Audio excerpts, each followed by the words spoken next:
Hey guys, welcome to episode 25 of A Cup of Positivity. This week on the podcast, I have the lovely Rosie Leach. Rosie is a blogger and founder of Mother's Side of the Coin, a blog that documents all aspects of motherhood, the good, the bad, and the stressful, in the hopes of showing a true depiction of what motherhood can be like. Rosie also bravely tells me about her experience of losing a baby through miscarriage and how she overcame pregnancy and health anxiety after losing her child. I'm super grateful to Rosie for being honest and open during this interview, but I'd like to stress that this episode contains sensitive and potentially triggering topics. Rosie is now a mum of two and also a stepmom. She still has moments of anxiety, but her goal is to focus on self-love and to also help other women who are battling expectations of having to think or act like perfect mothers. Her beautiful newborn Mila also makes her debut during this episode, so you'll definitely be hearing some cute baby sounds occasionally. As always, I hope you enjoy the episode, and don't forget to like, comment and share if you do, and see you soon.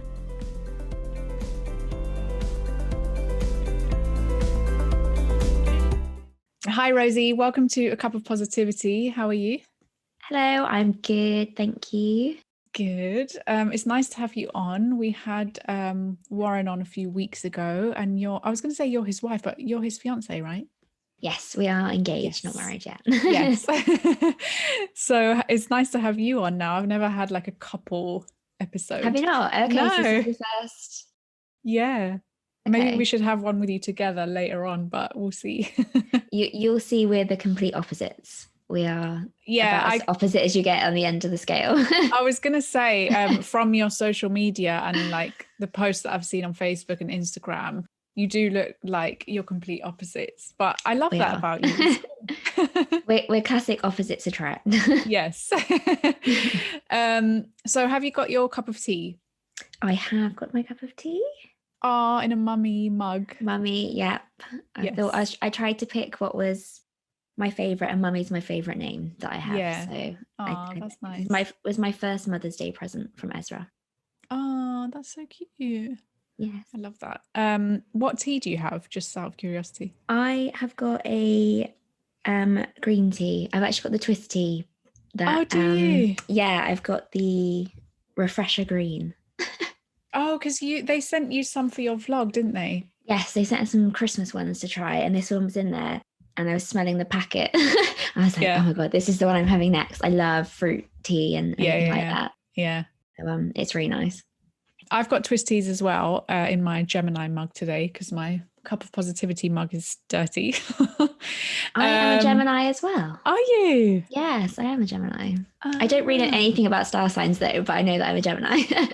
Yeah, I don't really follow them either, but I think Geminis tend to supposedly be quite like chilled out, and I feel like I'm getting that vibe from you. Oh no. Oh, maybe not then. I think I'm classic Gemini in that there's the two sides. Personalities, Really, some of me is really chilled, and then there's that quiet side of me that is the anxious mess. Yeah, I have that too. The anxious mess. I definitely agree with the two sides to Gemini. I very much have that. Okay. Yeah, that's all I know about it. I don't really much. What do I have? I have raspberry chocolate kiss today. Oh, that sounds nice. I've had before and I really like it, so I'm back on it. It smells more like raspberry-ish, but have you ever had those chocolates that have like a strawberry filling? Yes, they're my favorite. Yeah, they're my favorite as well. They're so good. Is that what it smells like? No, that's what it smells like. But the chocolate isn't as strong. Maybe I don't let it brew enough, but I know. Well, I usually take my tea bag out really quickly, and I don't like it to be like too. People that leave their tea bags in there, I don't do that. But I've decided to do that today because I was like, because it smelled so nice. I thought maybe I could deal with like how intense it would be if I leave it in there. And that's about as exciting as my day is going to get today. Leaving my tea experiment. Yeah. I love that. Yeah, I think you should with like herbal teas, but with like builder's tea, it's fine. I don't drink tea. I don't like tea or coffee or anything like that. Oh, so are you just bringing it for the podcast? No, I just drink fruit tea. That's the only. I don't like normal tea. Or I love the smell of coffee. And when I was pregnant, the smell of coffee was like amazing. And so I tried it again, but I just hate it. I would like to like it, but Yeah, it's good. You won't get addicted to it then if you don't like it. true. Yeah. Sometimes I think I could do with the caffeine. Yeah. Okay, so for anyone who doesn't know you, do you want to do like a quick intro and then we'll start the interview from there? Okay. I always find that really hard to describe myself. So I'm 27. I am mother of two, one very, very recently. She's 3 weeks old yesterday. I'm originally from the Cotswolds and grew up in that area and moved to Cardiff to go to university where I studied psychology. And then I have done various different jobs and have recently started blogging, mainly about motherhood, mental health, and self-love. I'm very much new to the self-love journey, which I think is why I've had my struggles a lot with anxiety. Yeah. That's me in a nutshell. There's not too many exciting things to say. No, it's very like genuine, just like very sincere. And obviously I've had a look through your blog and your Instagram page. Let's talk about like the name first. So your blog's called Mother's Side of the Coin. What was the idea behind that and where did it come from? Warren actually thought of it. Okay. Very much testament to I'm not creative particularly. I find it easy to be creative by writing, but when it comes to anything else, I'm not big on visual and stuff like that. And we were just talking about it. I've always wanted to blog and I've always liked writing, and we were speaking about it. And obviously, I was pregnant at the time, and it just seemed like the right time to do it. And he came up with the name because basically the whole premise behind the blog is, I think it's quite hard as a new mum. There's quite a lot of pressure to this is how you do it. This is how your baby should sleep. This is how your baby should feed. This is how you should look after you've had a baby. And this is how all your friends are looking. So you should compare yourself to all of them. That seems to be a lot of what the mum groups are like. I think a lot of the pressures people put on themselves. So the idea was I wanted to make something that shared the real side of motherhood, hence mother side of the coin. Yeah. So it's not just the perfect picture of your little family on Instagram, which is lovely, but it is the struggles you feel when you're emotional or when you're tired or worrying about what you look like, worrying about if you should be feeling a certain way, and just trying to break the perfection that we're shown on social media. So that was where it came from and the idea behind it, and then Warren came up with the name and it fitted really well because it's the other side of what motherhood is. Yeah. So just to go back a step, like what was your life like before you had children? I was desperate to be a mum. Okay. Oh, we've got a little baby. I'm just going to pick her up because I think she'll sleep on me. Yeah, no worries. Yeah, so before I had children, I was married previously, so I'm divorced. I was married, living still in Wales, and desperately wanted to have children. I was in a job that I didn't really like. She just wants to feature in this episode, I think. She does. She's got Warren's personality. She wants to be on the show. Yeah. So I had a job I didn't really particularly like greatly. Had always wanted to be a mum. I knew that's what I wanted to be. As soon as I got married, I wanted to have children. Mm-hmm. I mean, I got engaged at 19. I was married at 21. In my head was like, I want to have all my kids by the time I'm 25, and I wanted at least 3. Wow. which I very much was living by a tick box of this is what you do, this is what makes you happy, this is what everyone in my family's ever done, this is the standard. I come from a very small little town, so it's that, this is what everyone does. You don't go outside of that. Even moving away was a really big deal, and not going back to where I lived. People don't do that. People tend to stay. And I desperately wanted to be a mum. And basically, I tried for a year and it wasn't happening. And there was no real reason for it. It was just unexplained. So I think I was quite, I sort of thought maybe I wasn't ever going to be a mum, which was never how I'd imagined my life was going to be, because that's all I wanted. Yeah. So my anxiety was probably quite bad around that. And I was just sort of going through the motions, really, of all these different plans seemed to be going out the window, because I thought, well, if I don't have kids, that's all I'd ever really thought about. Yeah.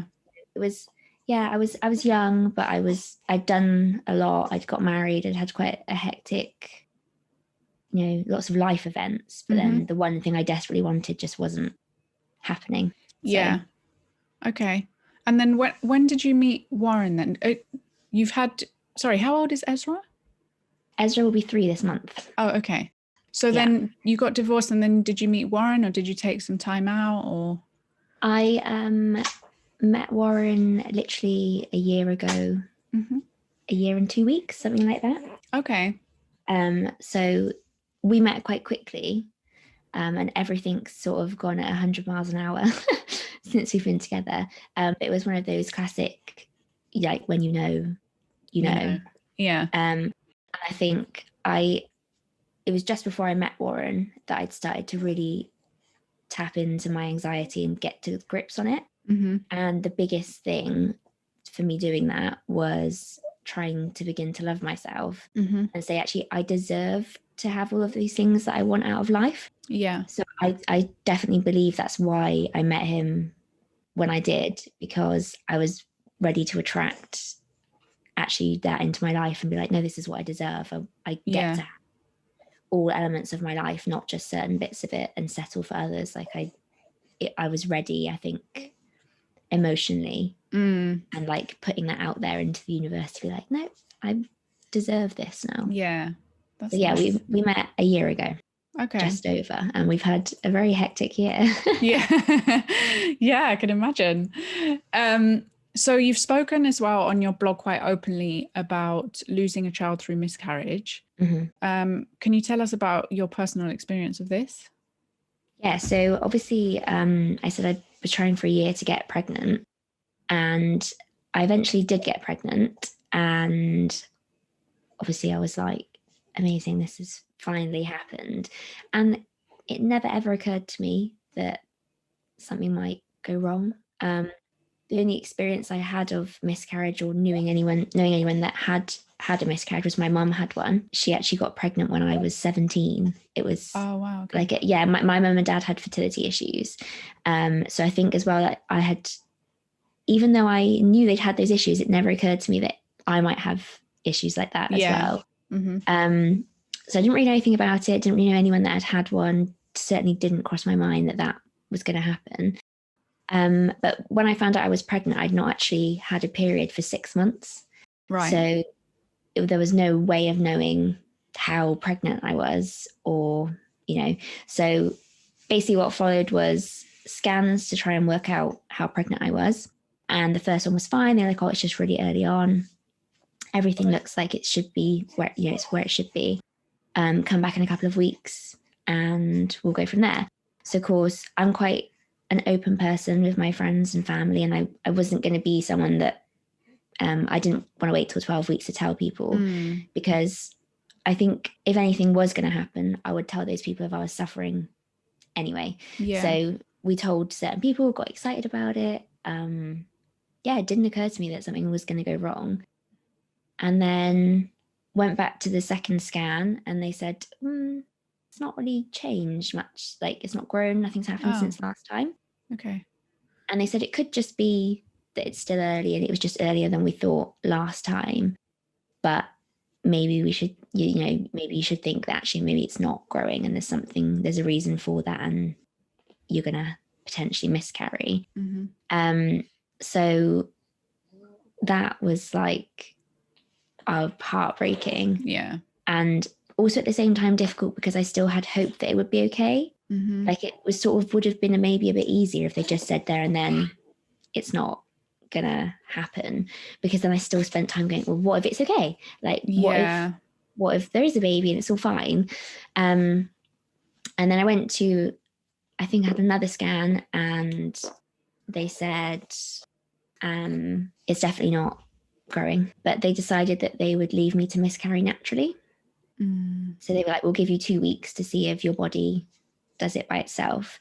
And when they told me this, it was about the 22nd of December or something like that. So I basically had Christmas to wait it out and see if it happened naturally. And they were like, if not, come back on the 5th of January 2017 and we'll do a medical miscarriage.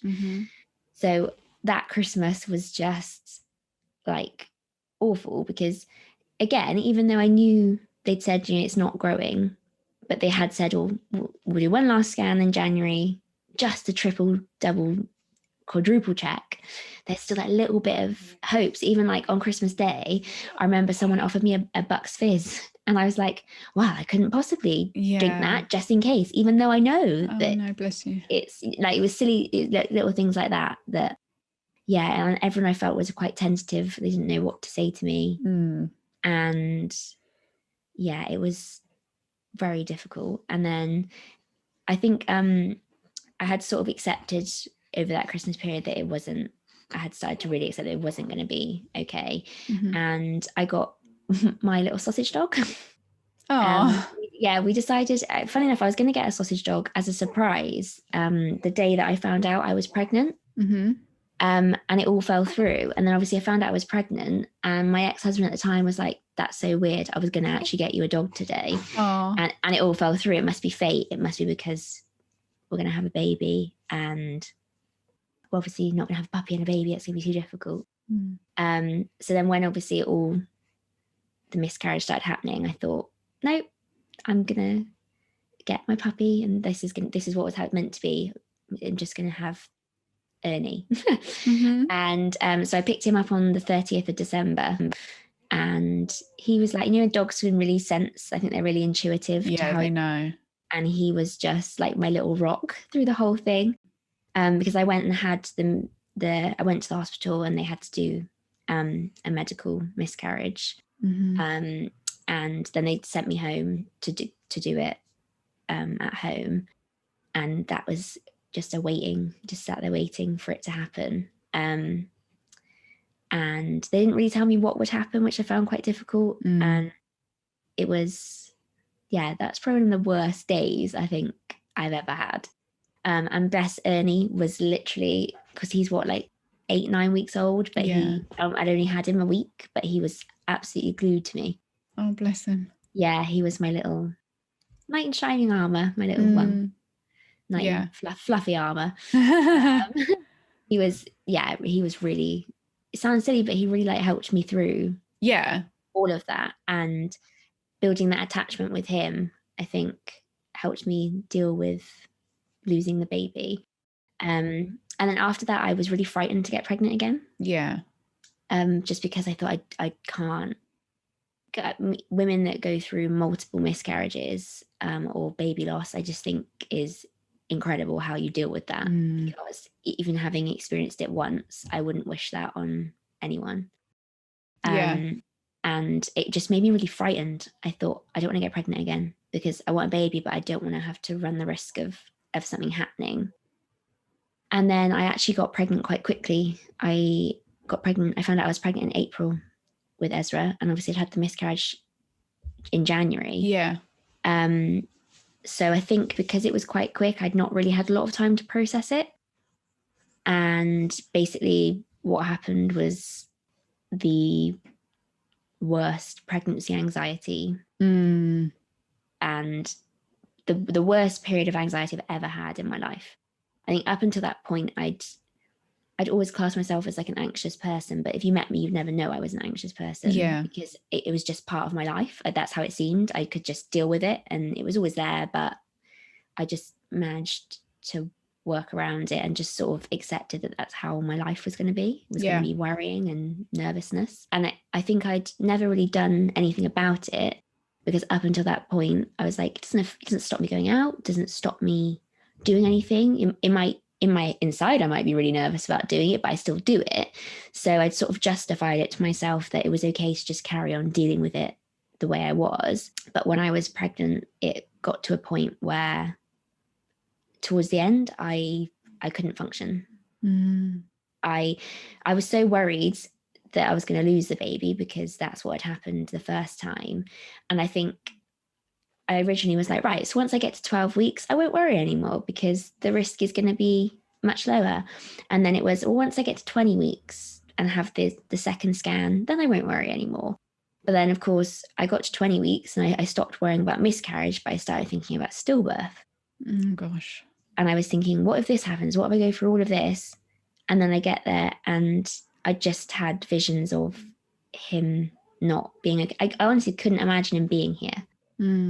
Like, I just couldn't imagine how that would look because I was too frightened to think, what if it all went fine? Yeah. I think for me, worrying has always been, it seemed like protective, even though I know it's not. I know worrying makes no difference, but there was something like in my head was going, if you worry about it, maybe it'll be okay. And if you don't worry, then you don't care. So then something bad will definitely happen. And so I worried a lot about what I was eating, and eating the wrong thing and something happening to him. And he had quite a lot of reduced movements, and it makes sense now because he came out and he was the most chilled baby. He was just lazy. Yeah. But at the time, it was a lot of time going to hospital for monitoring because of the reduced movements. And I ended up he was due on New Year's Eve.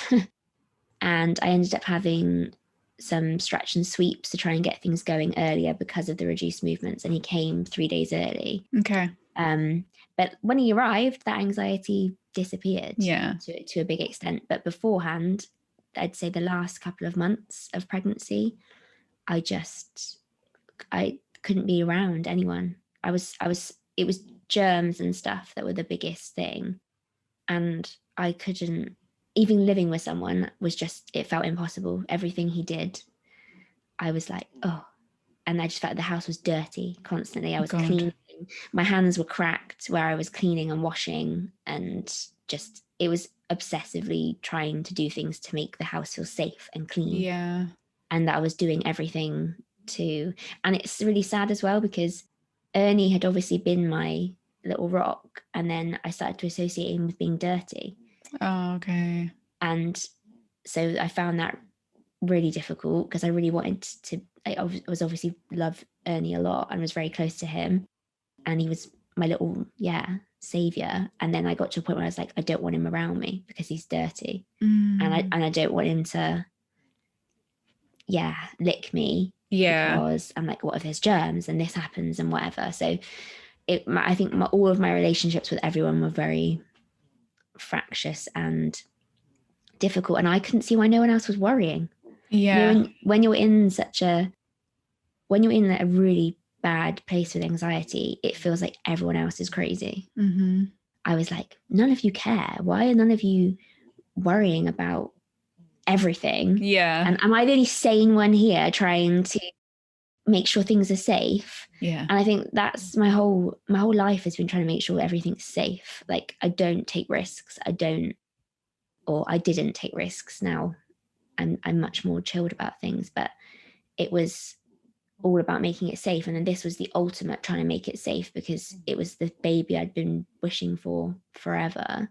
And I just didn't want anything to happen to him. So everything I was doing just seemed to make sense. And now I look back at it and I go, to be honest, I look back at it and I don't like to say I regret anything because I don't think people should regret anything. But it seems such a shame to me that I didn't enjoy that pregnancy, especially having had a second pregnancy with Mila that I loved, because I didn't have that worry. It seems a shame that I missed out on that time with Ezra, even though obviously he wasn't here, but he was, and you do bond and you do connect. And I did connect with him, but in such a anxious way rather than just enjoying the moment and enjoying all of it. But yeah, it was a hard experience. And I think I've spoken to a lot of people since, and I think a lot of people, I mean, I'd say everyone gets a bit anxious when they get pregnant because of course you worry about different things. But I think there's a lot of people that do find it goes to that extra level, or after the baby's here as well, you just want to protect them. Well, that was going to be one of my questions, is how was your pregnancy with Mila? I'm guessing you enjoyed it a lot more than you did the first time round. It was totally different. I wasn't worried at all. Yeah. which is, you almost feel guilty for that, for enjoying it, because I didn't enjoy it with Ezra. And it was like with Ezra, I just wanted him to be here desperately. Whereas with Mila, I did a lot of like hypnobirthing, and I very much wanted her to come when she was ready. I didn't want any interfering. I didn't want any, like, I really didn't want to be induced or anything like that. And I got to the due date with her, and she came one day after her due date. Okay. But on that due date, I was thinking, the midwife started saying, you know, well, next week we'll have to think about induction. And I was like, I really don't want to do that. I just want her to be, I very much think babies know best, and they know when it's the right time to come. And so I wanted to go with that. But it was probably the most opposite pregnancies you could have had. Yeah. I thoroughly enjoyed. Yeah. I enjoyed being pregnant with Ezra, in that I enjoyed carrying him, and like my pregnancy body didn't, I loved watching my body grow and all the amazing things that it did. And I enjoyed that. I just had that fear of something going wrong. Whereas this time I just didn't have that. And it allowed me to continue to go to the park with Ezra or play with him and do things like that, which I would never have done before, because I would have worried about dirt or things like that. So it was nice, because it meant I could carry on actually living my life, rather than having my life stop for 9 months, which is basically what happened last time. Yeah. And is Ernie still around? Yes, Ernie is still around, and he has a little brother as well, Norman. Oh, I love that name. 2 sausages now, and we have them shared between me and my ex-husband. So but they feel like children. Yeah, they do. It's really weird. It's like having multiple children that are just, Ernie is the most grumpy. Oh no. Little man. He's like a little old man, but he's quite like protective, and I can see him watching things, and he's very protective of me. And Norman is let's just say Norman is a very happy dog and does not worry about a thing. He doesn't know what's going on all of the time. He's just goes with the flow and is absolutely nuts. They're the opposite as well. But and Ezra loves them. Like it's nice to see him grow up with pets. I love that. I think that's really important for children. That he loves animals. Yeah. And I think that some of it is having dogs around. Yeah. In terms of your miscarriage, how did you start to get over it? And do you think it affected you that you got pregnant so quickly? 100%. I would say I'm not over it. Yeah. I guess you never really get over it, do you? No. And I think there's a lot of times I notice it the most, for example, when I'm watching, say like Ezra's playing and he looks really happy. And I think, obviously it would never have happened, because if I didn't have the miscarriage, I wouldn't have had Ezra because of the timing. But there's that part of me, it's like, you have an older sibling that could have been here, but obviously it would never have logistically worked. But it's times like that where I watch him playing and happy, and I think, oh, you've got an older brother or sister that you'll never ever get to meet, that none of us will get to meet. So I think that it definitely pops up into my head still. I found actually the blog post I wrote on miscarriage and baby loss awareness quite a lot more difficult than I thought I was going to find it, because it was years ago. So I was like, oh, I'll be fine. I'm ready to write about it. I found it really difficult writing it whilst I was pregnant. Right, okay. Because there was like a real, I'm carrying a baby now and I'm talking about losing a baby. And it was a real, I wonder if I'd subconsciously chosen that time to write it, because it just felt right to do it. But it was strange writing it while I was pregnant. But I definitely wasn't over it at all when I got pregnant with Ezra, because it was 3-4 months. And I think especially because of the way my pregnancy was with Mila, Ezra's pregnancy could have been like that if it maybe happened 2 years later. I think it was the time. And also, I think having had a healthy pregnancy, whereas when I was pregnant with Ezra, all I'd known was a pregnancy ending in loss. Whereas when I was pregnant with Mila, I already had Ezra. So I knew that it could end in a healthy baby. Yeah. But I wonder if it's something you ever get over completely. But I feel, well, much more like I've dealt with it than I ever did. But I tried not to think about it for a long time. Yeah. Because it was just easier. Because it's not that it's what you think of as the would haves. So I would have had a 3.5-year-old. I would have had, we would have done this, we would have done that, they would be doing this right now. So I think that's what you think of, is because when you get pregnant, it's not you. I think, well, for me it was, the first thing I started thinking about was, this time next year I'll have, the baby will be here, or when we're going on holiday, and then they'll be at school when this happens. And like you think about, well, what might they grow up to be? Is it a girl? Is it a boy? It's all those things, the future things that you think of, and then you get to those dates, like the due date, and the baby's not there. That's where it's difficult. Yeah. So I'm guessing as well that you've had people contact you that have gone through that experience as well. Like, what advice do you even give someone who's been through that, or maybe is going through that now? I think my biggest advice is, don't allow yourself to kid yourself that there's anything you've done wrong. Because I think the immediate reaction is to go, well, what did I do? What could I have done differently? Is it because I lifted that bag of shopping on this day? And it's not. It's none of those things. It's never going to be those things. It's out of your control. And I think that not beating yourself up is the hardest thing, and just allowing yourself to grieve. Because I also think there's a lot of that, of people going, yeah, but it wasn't a baby. And but it was a baby. Yeah. But even not in necessarily a nasty way, but I think some people have different views on when a baby becomes a baby. That's a massive, obviously, big thing people debate about, and different, like abortion and things like that. Yeah. But for, I think, most people that get pregnant and experience that, that's a baby. Like, it doesn't matter whether it's 4 weeks, 20 weeks, it's a baby. Yeah. Like, sure. I think that's how it feels. So I think definitely don't allow anyone to sort of go, well, it was only this. It wasn't only anything. And like I said, it's those hopes and dreams and all the future things that you think about. And so I'd say, allow yourself to grieve and don't blame yourself, because I think that's the 100% automatic reaction, is to go, I've done something wrong. What did I do? Why is it my fault? Or why did it happen to me? And I would say is to, if you feel like you can, is speak about it.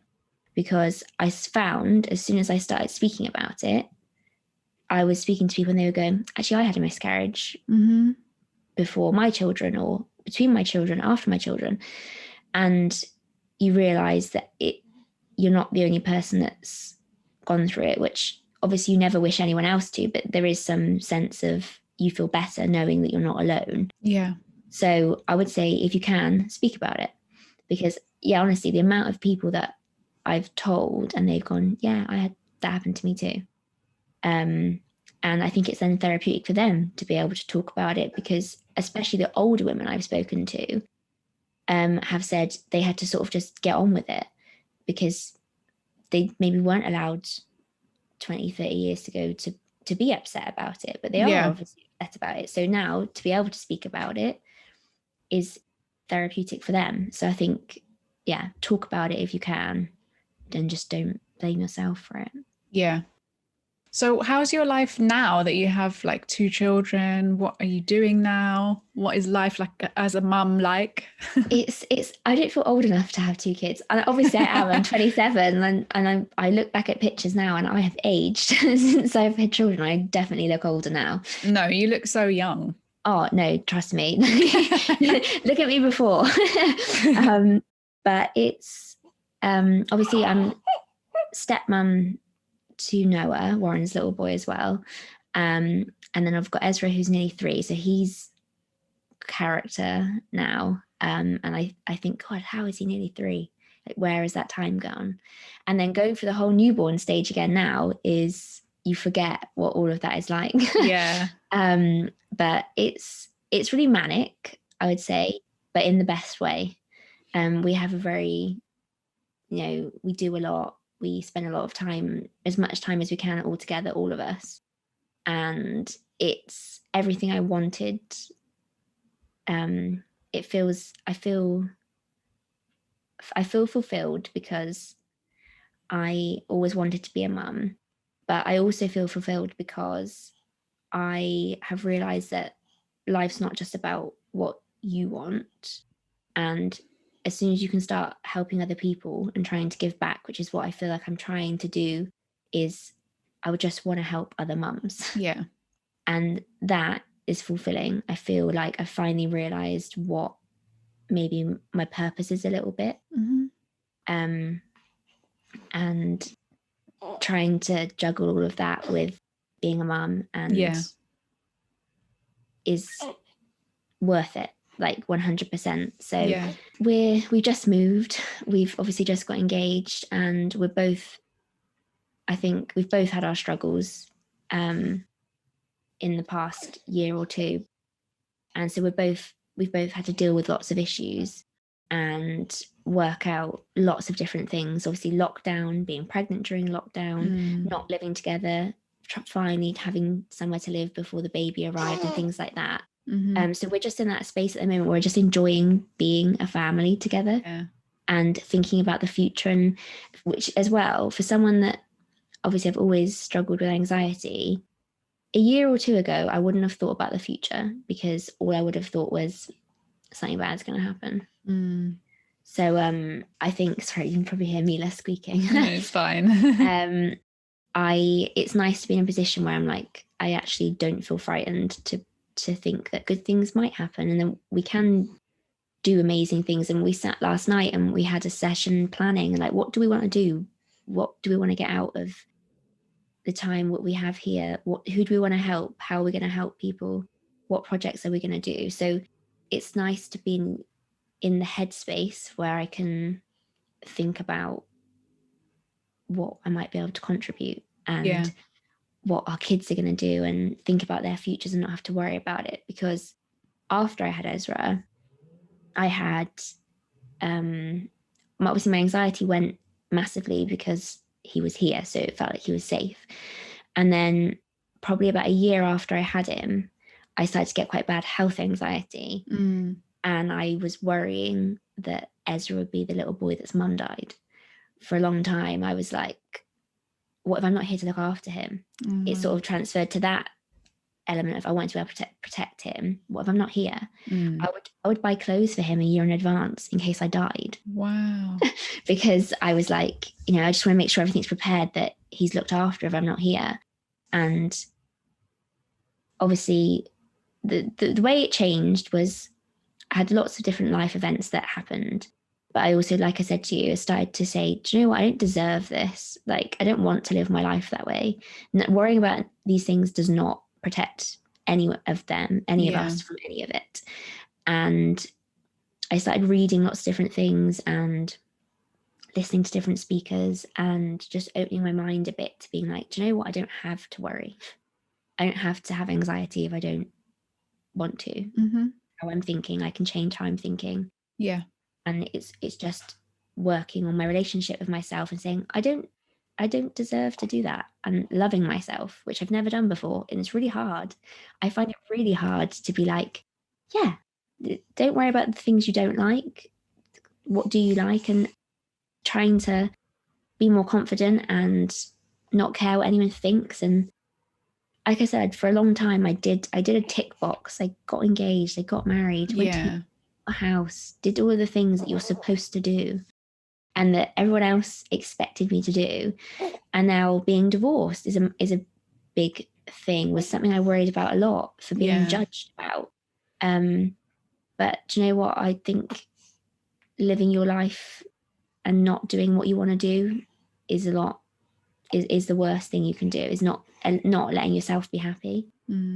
So I think I've had this period of change massively, and I still struggle with it. I still 100% have days where I go, oh, I get even like coming on this podcast, I said to Warren, I was like, well, what's she gonna want to speak to me about? I don't have anything to contribute. And he's like, that's imposter syndrome. Like, not feeling like you have anything to contribute or have anything to say. Or I said to myself, well, what's anyone going to get from listening to me have a little chat?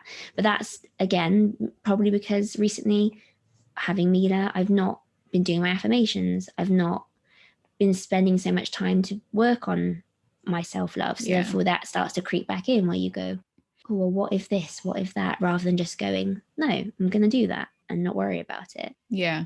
It's like very much a work in progress, but it's nice to be at a point where I'm not worried about the future. I'm not worrying about what anyone thinks about me. I'm just living my life and trying to do what I want to do, what makes me happy, and also find a way to contribute and have purpose and make other people's lives even a slightly bit better. And that's the whole idea behind my blog. Is I run a group alongside my blog called Mums Supporting Mums, and that's what I want to create, is that community where it's not judging, it's not bitchy comments, it's not comparing and things like that. So when you're saying my baby's not sleeping, it's not, well, you should be doing this. Or it's, yes, having advice and having support, but in a way that is not judgmental or making one way seem better than another.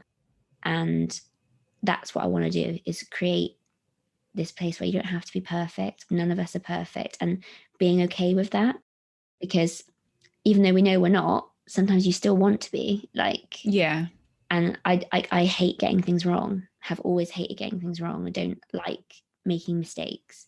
So that's something I've had to get over, is that you need to make mistakes. You need to fail at things. And like with the blog, I started it in May, had a little breakdown in September, deleted the whole website, deleted all my posts, and was like, no one cares. This isn't helping anyone. I don't want to do this. Like, what's the point?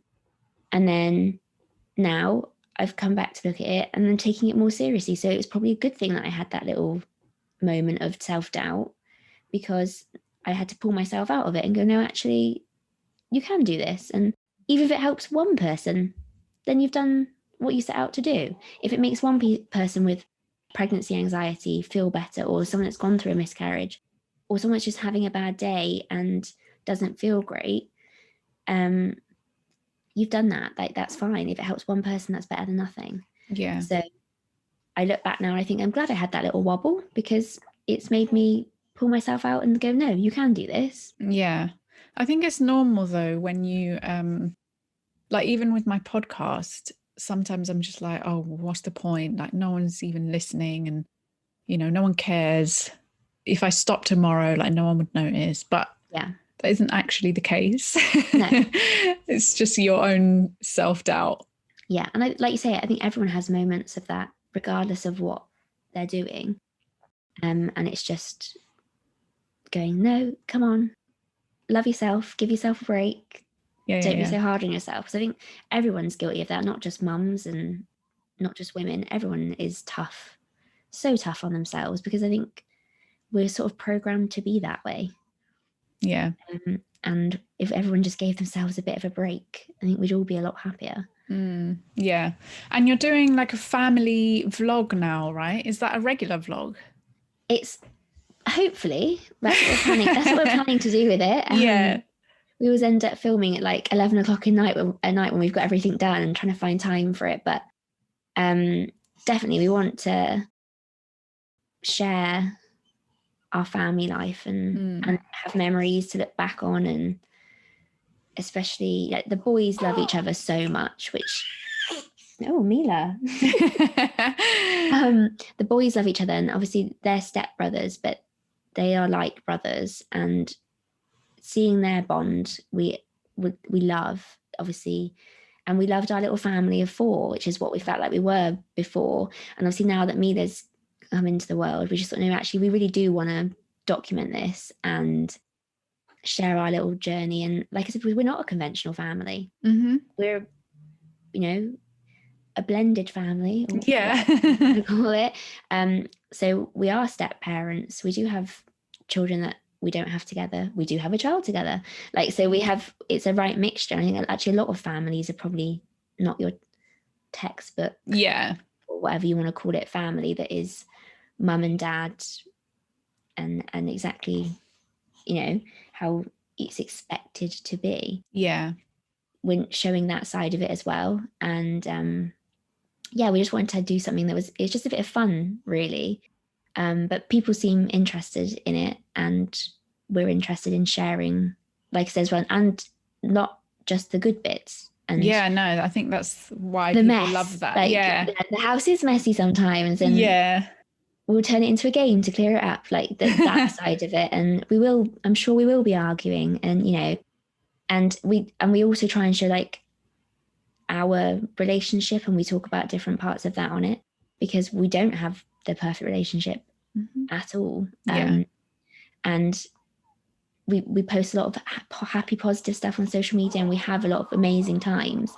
And like I said to you earlier, we are opposite ends of the scale, so we have friction because we have different ways that we approach things. So we want to try and show that as well, to be like, it's not all roses and unicorns, because it's not. It's life. Of course it's not. So it's just a bit of fun, really, to start off with. But we're actually quite into it now. We quite enjoy doing it. And good. Each time we do it, Warren seems to try and get me to do something embarrassing. Like this time with singing, which he absolutely loves, is putting me out of my comfort zone. But that's probably what I need. That's what kept me stuck for a long time, is not stepping out of my comfort zone. So that's nice. Well, I look forward to seeing those. I always finish, we've listened to Warren, so I always finish my episodes with top three. So it's just 3 questions, top 3. So the first one is top 3 tips for first-time mums. Oh, okay, that's a good one. Do not care what anyone else is thinking, and do not even let that enter your mind. So just don't worry, for a start, what anyone else is doing. Do what works for you, 100%. Second one would be take time out for yourself. It's still just as important now, if not more so, when you have a tiny baby than any other time in your life. And never let anyone tell you can spoil a baby by cuddling them. Aww. I heard that so many times, like, you'll make a rod for your own back. Aww. Don't cuddle them. And I look up now, and Ezra's running around, and he's still a really cuddly boy, and every day he wakes up and the first thing he tells me is, I love you, mummy. Like, he's the most loving little boy, but you'll never get that time back when they're tiny. So sit and cuddle them. If you've not done the washing up, if you could see my kitchen now, I've got an absolute mountain of washing up to do. Yeah. This morning, Mila was crying, and a year ago, with the place I was in, I would have gone, I need to do this, or I need to do that, or just talking to you, for example, I didn't have a chance to do my hair this morning because Mila needed me. Yeah. So, and even after I had time where I could have straightened my hair or whatever, but she just stopped crying and she wanted to cuddle and she was settled. So that's what I did. Yeah. I'd say cuddle them and don't worry about anyone telling you that you're going to spoil them. You can't spoil a baby. Yeah. In 3 years, 4 years, 10 years time, when they're at school and they're not tiny babies anymore, and they're more independent, I think you look back at stuff like that and go, I'm so glad I had that time, that I just was purely there in that moment, present, and creating that connection with them. Yeah. Okay, top 3 tips for reducing symptoms of stress and anxiety. Oh, well, sing tip, as well, my second mum tip is take time for yourself. 100%. And like I said, I noticed that my anxiety certainly gets higher when I stop doing things that I know I need to. And even if it's like painting your nails, because I think sometimes that feels selfish, like you feel like I should be doing this, or I should be, or having a bath or whatever. Yeah. I should be cleaning, or I should be working, or I should be doing whatever. It's like, no, you should be doing exactly what you're doing. You should be taking time to show yourself a bit of care and attention in whatever way you need to do, even if it is something like getting your nails done. It's not selfish. Second would be, I really think meditation is really, really helpful. And it's something before I would have completely discounted and been like, what, sitting and breathing's not going to make a difference. And now it's something that I find, especially if I'm highly stressed, if I can take 5 minutes and meditate, even if it is just sitting, like it might be a guided meditation, or it might just be sitting, going, breathing. It's amazing what it does. I think it can just, when I get anxious, I can get obsessive, and basically my mind is like a snowball and it just rolls and rolls and rolls and rolls. I'm at the worst case scenario in my head, world's going to end. I get there. So if I can stop myself getting to that point by taking those 5 minutes to just stop the snowball, that seems to make a big difference for me. And the other thing I would say is speaking to people about how you're feeling, because especially people that are close to you and know you well, I think they can talk you down a bit and say, no, they can be frank enough with you and say, but is this really going to happen? Or, okay, let's break this down. Let's discuss it. What are the chances? What's this? Let's look at it factually. If you're someone that's like me, is a very rational person and likes logic and things like that, it can be really helpful, because you can have a worry or a stress, and you can convince yourself logically that is real and that is going to happen, and that, look at all these facts and this is 100% going to happen. But because you completely discount all the other facts, you use what works to the worry. So I think if you can sit with someone and say, right, if I can say, Warren, this is what I'm worrying about, can we actually look at how true this is? Is this true, what I'm thinking? And sit down, break it down, and just having 5 minutes to run through it, it's much easier to rationalize when you're talking to someone else about it. Yeah. Okay. That's good advice, actually. Top 3 self-care activities for busy mums. Oh, okay. Mine is skincare. That has been something I've massively got into, and actually is 2-3 minutes in the morning, and 2 or 3 minutes, maybe a bit longer if you're washing your face, takes a bit of time in the evening. So it's really quick, but it feels like luxurious. I feel like fresh. Starting the day definitely makes me feel like, right, okay, I've actually put that effort in. I feel refreshed and awake and capable, and I can take the day on. Yeah. So if it's something you've not dabbled in, skincare, I would 100% recommend that, because it's a really simple little thing you can do. It doesn't take a lot of time, so you don't have that guilt of, I'm spending 25 minutes doing something, which is absolutely fine and you should do anyway. Yeah. But if you want something that's really quick and easy, I think skincare is a really nice way to make yourself feel good. Also, for busy mums, it has to be a bath. I know that in itself seems like, how am I going to spend half an hour in the bath? But it's like, you can find a time to do it. Kids are in bed. It's doable, and I think it's really relaxing. I think physically you're not going to get more relaxed than having a bath and just chilling out. So I would definitely say a bath. As for the third one, probably like journaling. Yeah. Like a gratitude journal. Yeah. Because I think that, again, is something that's quite quick. But at the end of the day, just being able to write down one thing that you're grateful for and one thing that you did well today, I think is quite a nice form of self-care. Yeah. There's always things to be grateful for. And also there's always something you did that day. Even if you write down, I washed my hair today. That was your little accomplishment for the day, like your mini win.